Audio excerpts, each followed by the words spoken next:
జర్నలిస్టులకి ఇప్పుడు జర్నలిస్ట్కి రాజకీయం ఉండదు, పార్టీ ఉండదు. కానీ వాళ్ళు ఏ పత్రికలో పనిచేస్తారో ఆ పత్రికలు యాజమాన్యాలు రాజకీయ నాయకులతో మమేకమవచ్చు, లేదా ఏదో పార్టీకి సపోర్ట్ చేయొచ్చు. కానీ జర్నలిస్టుల్ని ఆ కక్షతో చూస్తే ఎట్లాగా?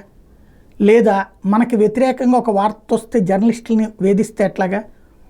ఇంతవరకు ఈ పార్టీల వారీగా జర్నలిస్ట్ విడిపోయి వ్యక్తుల వారీగా విడిపోయేటప్పటికీ దాన్ని అడ్వాంటేజ్ తీసుకుని ఈ మధ్యన జర్నలిస్టుల్ని అవమానించడం, వేధించడం జరుగుతూ ఉంది.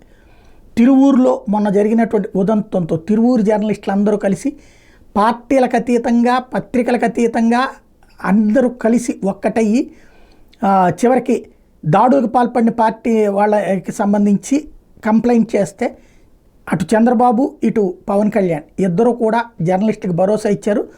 జర్నలిస్టులు ఎవరైనా ఇబ్బంది పెట్టాలని చూస్తే కఠిన చర్యలు తీసుకుంటామని హామీ ఇచ్చారు. అటు చంద్రబాబు నాయుడు, పవన్ కళ్యాణ్ కూడా ఇటీవల జర్నలిస్టుల మీద జరిగినటువంటి కొన్ని సంఘటనలు వాళ్ళిద్దరి దృష్టికి తీసుకెళ్ళినటువంటి సందర్భంలో ఈ హామీ ఇవ్వడం అన్నటువంటిది ముదావహం.